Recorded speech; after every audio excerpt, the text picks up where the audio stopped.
Welcome! I'm Caitlin. I'm Christina. And we're co-directors of the Madison New Music Festival. Our mission is to enrich the Madison community and cultural scene by supporting the creation and performance of contemporary music in Wisconsin with accessible performances, boundary-pushing programming, and collaboration. With our vision, we aim to be much more than just another contemporary classical music festival. We work toward the diversification and decolonization of arts and culture. We encourage engagement with local issues and foster collaboration between communities. We wanted to start the Wisconsin Composers Project to showcase the diversity of composers around us and combat the notion that there's very little that arts organizations can do to accurately reflect their communities. So without further ado, please enjoy our virtual concert profiling 5 Wisconsin-based composers. If you're a Wisconsin-affiliated performer or composer, please join our database so that we can connect at madisonnewmusic.org.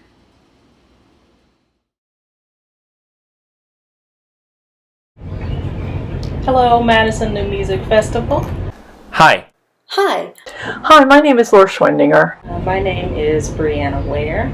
I'm Brent Michael Davids. I'm Asha Srinivasan. My name is Jerry Hoyt. I am a doctoral student in music composition at the University of Wisconsin-Madison. I'm a composer and a conductor currently living in Eau Claire, Wisconsin.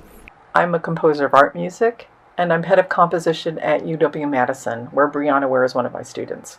I'm a composer and teacher. I teach composition and electronic music at Lawrence University in Appleton, Wisconsin. I've been writing music for about 4 decades or more, and I'm a citizen of the Stockbridge-Muncie Band of the Mohican Nation.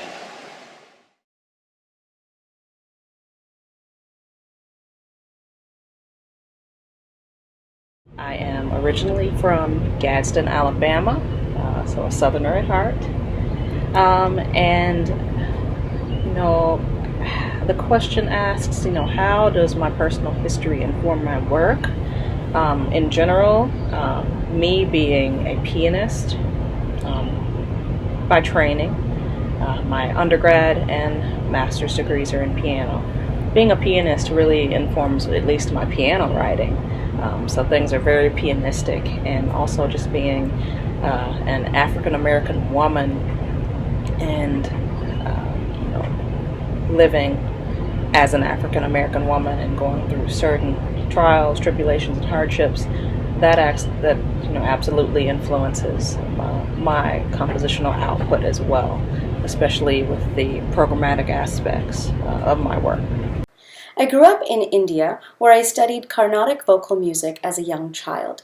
My mother is a trained singer, so Indian music was always present around me, even after my parents emigrated to the U.S. when I was 9. My Indian-American heritage and experience as an immigrant child informs much of my music, including dyadic affinities for tuba and electronics. Primarily, I work with choirs and singers a lot, which is probably why a lot of my musical writing has been very voice-centric, and the way that I think about composing, even when I'm writing for chamber instrumental groups, would be from the standpoint of a choir, treating each of the instruments as a more or less a polyphonic line. And that's generally how I work. And you can probably hear it in my pieces as well.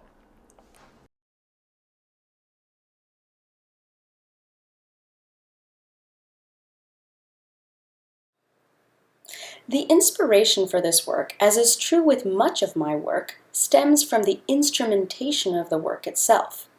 In writing for solo tuba for the first time, I was inspired by the range of its musical abilities. It has a beautiful singing quality, which can be heard in the opening of the piece with its slow-growing melodic line. The tuba also has surprising agility for a big, low instrument, which I exploit in the faster rhythmic section. The brief interlude in the middle showcases the tuba's timbral capabilities as well. The electroacoustic accompaniment supports and surrounds the tuba with sparkling high sounds in ranges that the tuba cannot cover and deep bassy sounds that enhance the tuba's low register.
One of the things I do is create self-made, self-designed instruments and collaborate with others to do that, such as the quartz crystal flutes.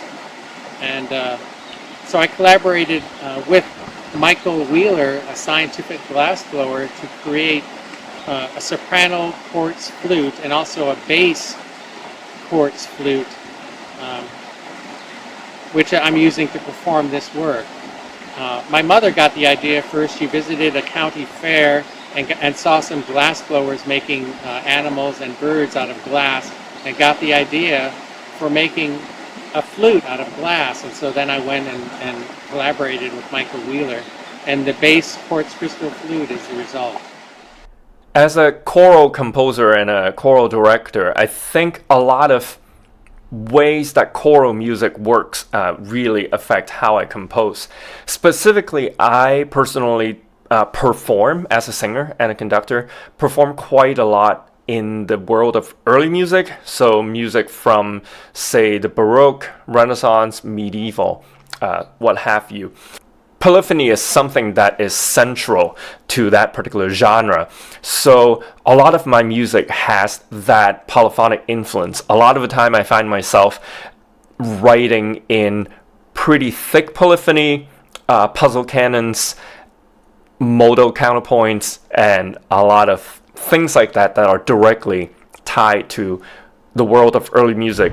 My compositional style in general is a very programmatic based style of composition. I love having a story to either start with a story, or after I've written something, the story or the particular article, item, etc., that the music embodies will come to me. And so it's either a programmatic process from the beginning, or sometimes programmatic in reverse. And a lot of my influences and compositional strategies that I utilize include harmonies that are important to me, or harmonies that I like, using extended tertian chords, seconds, fourths, fifths, 13ths, 11ths, adding in jazz aspects, R&B aspects into my classical composition. Additionally, I enjoy many aspects of minimalism, and minimalism is what has influenced this work, Borealis, the most in regard to compositional styles and techniques. I was fascinated by Carnatic music's raga-based pitch structure, the improvisatory nature of certain sections contrasted by sections with intricate rhythmic subdivisions, and the use of the persistent drone to create tension and release. All of these techniques are present in dyadic affinities.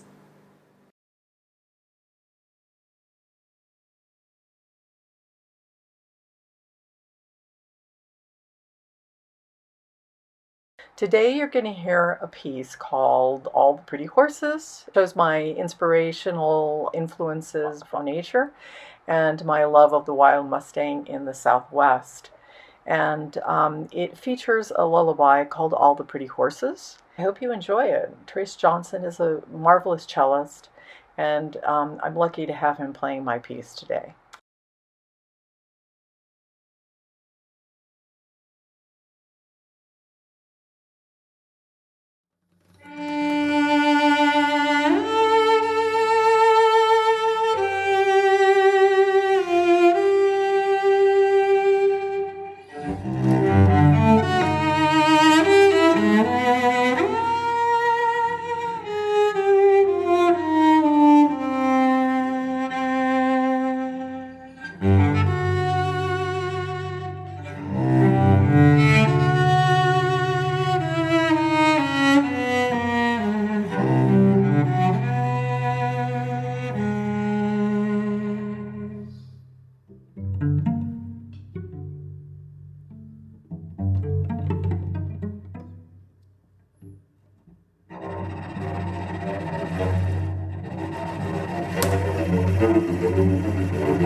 Hey, we're here on the reservation in Wisconsin woods in the forest, and this is not our original Mohican territory. It's the territory of the Menominee and the Ho-Chunk, and we were forcibly relocated here on our own Trail of Tears, and we're originally from what's now known as the Hudson River area in New York and Massachusetts. The original name of the Hudson River is Mahicanatuck, and it means the river that flows both directions, or ebbs and flows, or the river that is ever moving. And that's also the name of the Mohican people. We're named we're water people, the river Indians, of the waters that are always moving, and named for the Hudson River. And it's a tidal river, so you see it go up and down, rising with the tide, all the way up and down the river. And that's our history, but now we're living on a reservation here in Wisconsin. Living in Wisconsin helps me better realize what I could bring as a non-white female artist. When I moved from Maryland to Wisconsin for the position at Lawrence University, the landscape of racial and ethnic diversity changed dramatically for me. It was never something I noticed before, but Wisconsin's predominantly white demographics brought it into focus. In that sense, my hybrid identity as Indian and American, and the way my music interfaces with both cultures, seemed that much more important to share. I think it is positive for the Wisconsin community, including children and young musicians growing up here, to have this exposure. My relationship to Wisconsin is very positive. I love the friendliness of everyone and the generally more easygoing approach to life. And I have enjoyed learning more about Wisconsin's history and exploring its natural beauty. I grew up in Hong Kong and I didn't really come to the United States until I was about to go to college. And my very first state was Wisconsin. I spent a good amount of time living in Madison on and off for really over a decade or so. And now I have been living in Eau Claire for about 7 years. I would definitely say Wisconsin is my adopted state, if you will. So it really does feel like home. For a short while, I lived in the state of Oregon, but it's a little hard to describe what it's like with Wisconsin, whether that is just the general way of living, the general pace of living, or just the fact that there are so many people who are involved in the area of choral music. Madison is a beautiful city. I've met some beautiful people here, wonderful people. The scenery, the weather, I enjoy it all.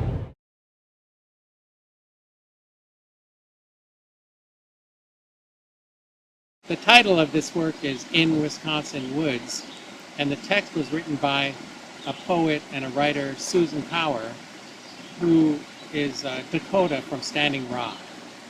And the text is about a Ho-Chunk man who has been adopted out of his tribal surroundings and raised in non-Indian ways, and he's searching for his roots. But unfortunately, his father passed away, so in desperation, he goes out searching for his father's grave. And he finds the grave, and when he does, there's a huge pine tree growing right in the middle of the grave. And then he forms a relationship with the tree. The tree changes shapes and becomes animals and birds. And through this relationship, he rediscovers what it means to be a Ho-Chunk man.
My father is Heretic Pine.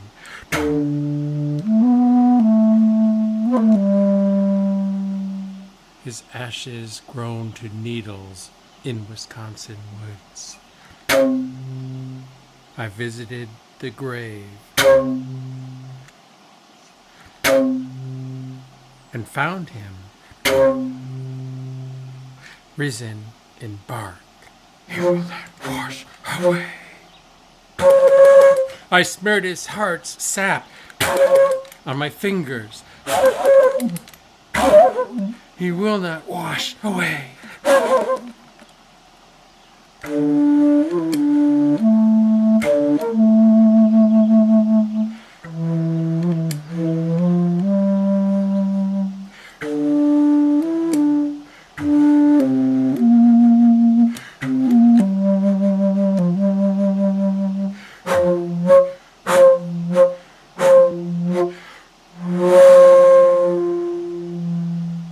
I found God speaking Winnebago.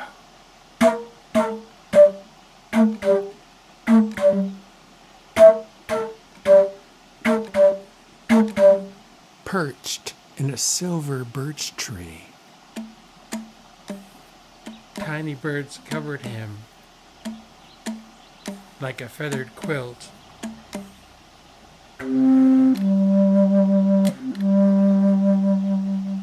He was chewing fronds of fern.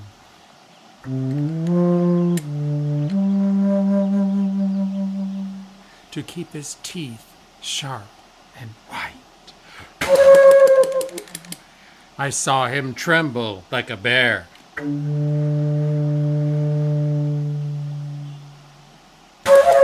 Freeze! Like a deer.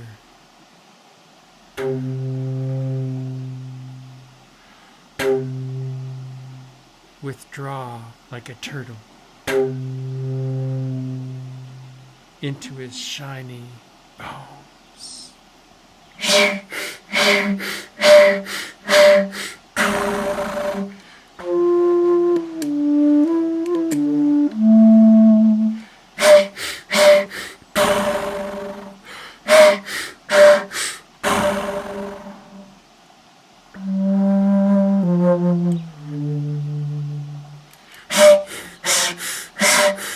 Winnebago God blessed me from the tree.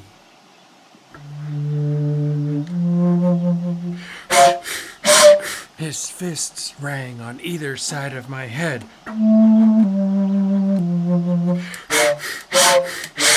Where he shook them like rattles.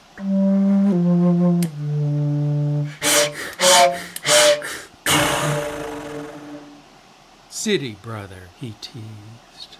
Welcome to this old universe.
In my view, the biggest challenge that the Wisconsin new music community faces is creating a robust, visible, and easily accessible network that connects composers, performers, and conductors, especially in a state that is so spread out with largely rural and suburban communities, like Appleton, for example.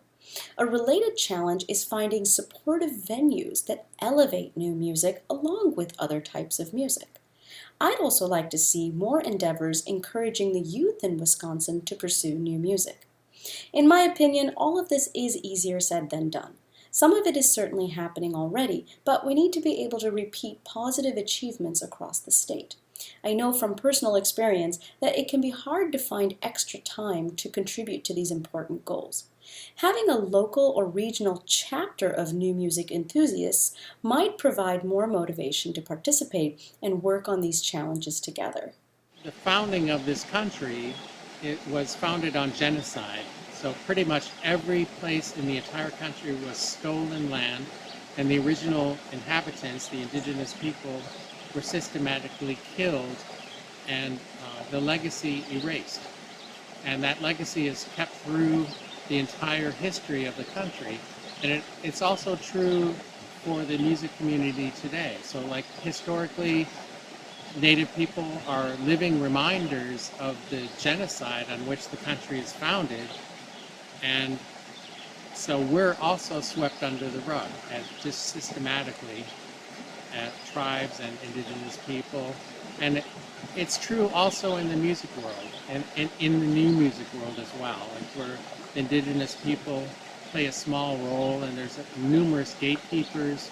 So I'm seeing in the future more justice, more equity, and uncovering the original genocide and actually the country taking a look at that, the founding of the country. One of the biggest challenges that the Wisconsin new music community faces, other than of course COVID-19, I feel is branching out and inclusion. The new music scene here is progressive in a way, but it's all kind of stuck in the Caucasian male classical realm. And inclusion of more composers of color, performers of color, different musics, going outside of the traditional classical and sometimes folk. We need to explore areas that are outside of the comfort zone. A lot of people are still having a pretty difficult time sort of understanding or getting into the world of new music. Many audience, I think, who might potentially consider coming to a new art music or concert music concert would have a certain preconceived notion already. A lot of them might still be thinking about new music as something that absolutely have to contain a lot of dissonance, for example, or that all new music would be drastically different from anything that they would enjoy, or that a lot of them might think that new music themselves do not have a strong immediate emotional appeal. And I think all of that is untrue, but I think it is a challenge to get that across to the bigger audience. I've been asked to talk a little bit about the challenges that face new music during this COVID crisis and in a post-COVID environment. It's a little hard to talk about that because we're in the middle of it, and so we don't know how we're going to come out the other side. But what I can say is many new music groups are facing this challenge by offering online content like the festival today. Quartets like the Spectral Quartet have an ongoing series that you can catch every week. I was lucky enough to be part of that series called the Floating Lounge a few weeks ago, where they actually pieced together a little bit of a new string quartet that I've written for them, along with the Chicago Composers Consortium, in response to the great composer Bernard Rands and his new piece for them.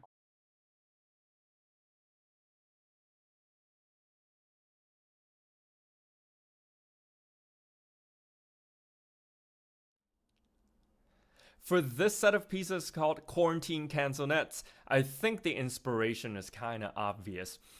Back in March, a lot of us started staying at home, and a lot of people found themselves having maybe a little too much time to, figure out what they want to do with themselves. Quite a few of my friends on Facebook started writing poetry as something that they can do to sort of keep their mind very active. So I asked them if I could take the text and compose something that is going to be polyphonic for two voices, and I would only give them the part book, so the soprano can only see her part and the tenor can only see his part. And I built in a lot of extra traps, if you will, in the piece, where I know normally for the type of pieces that they've been working on, sight reading for fun from Renaissance, those pieces would have had imitations that are pretty strict. They would have a certain harmonization or certain intervals that they would be expecting to hear. So in this piece, I try to borrow a good amount of that sort of detail, but then throw in extra traps, if you will, that they would have to slowly discover. And so that's at least the beginning of this whole set of Quarantine Canzonets. And then later on, I was seeing more and more friends posting these texts, so I asked them if I could take it and do sort of similar treatments. For this particular festival, I asked two of my great friends, Michael Romer and Jennifer D'Agostino. Both of them are Madison alumni.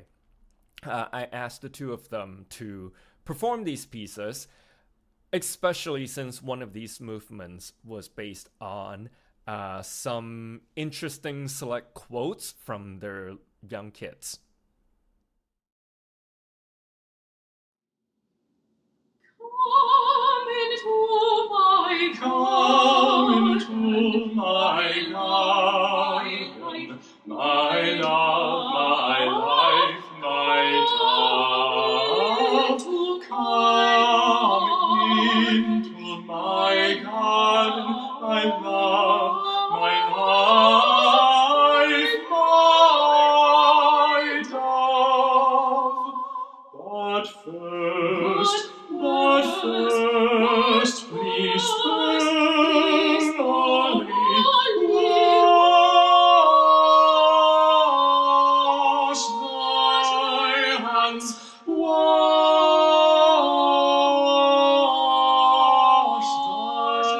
thy hands, and take mine with a glove,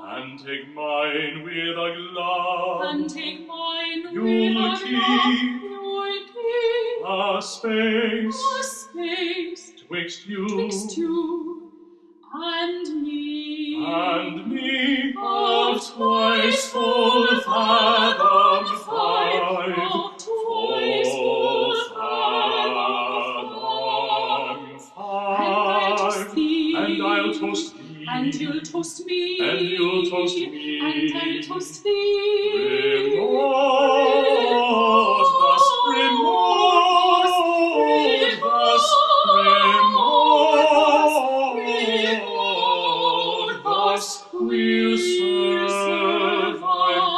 Remote thus, remote thus, remote thus, we'll survive.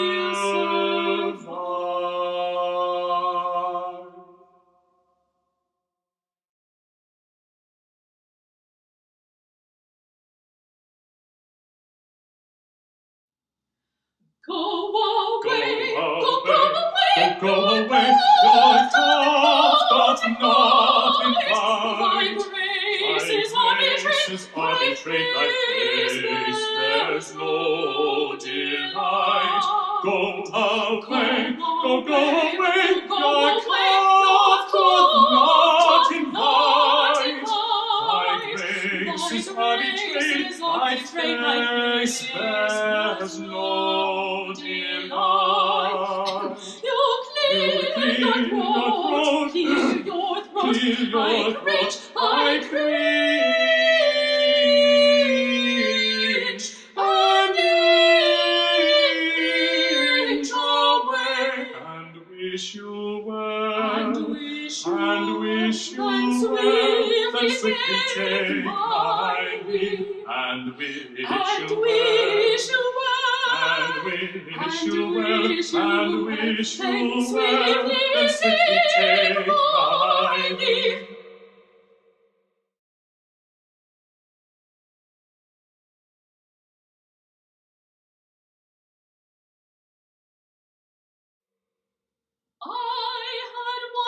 I had 100 days of school. I had 100 days of school. I had 100 days of school. I had 100 days of school, and now I can't go back. I need a snack. I need a snack. Is it time for my tablet? Is it time for my tablet? I need a snack. Read me this book. Is it time for my tablet? I want to eat all the snacks. I want to eat all the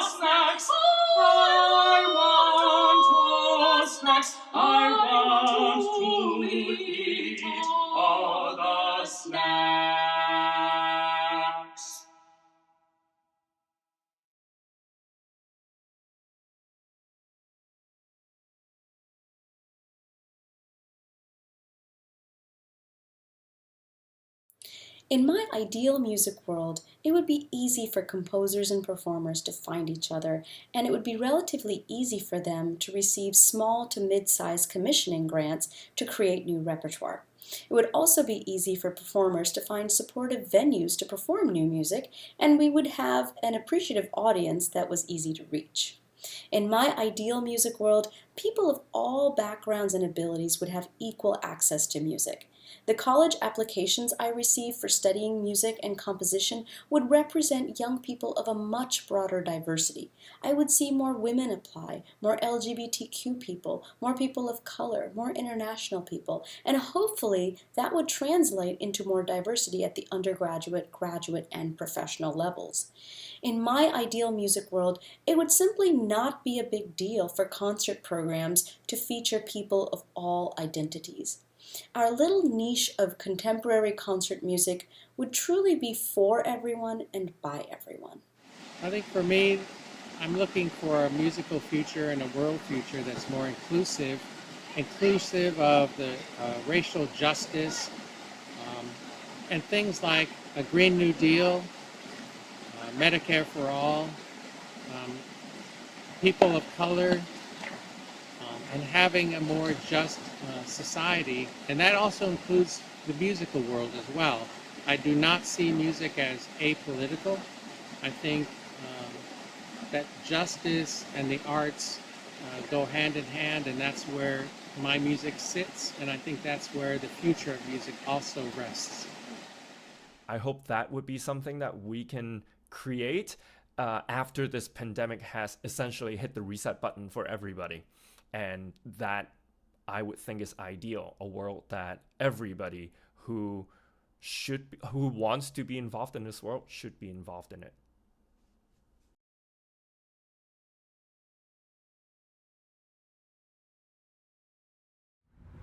As the title most likely suggests, my piece, Borealis, for solo piano, the inspiration for this work stems from the phenomena, the aurora borealis, or what we more commonly call the northern lights.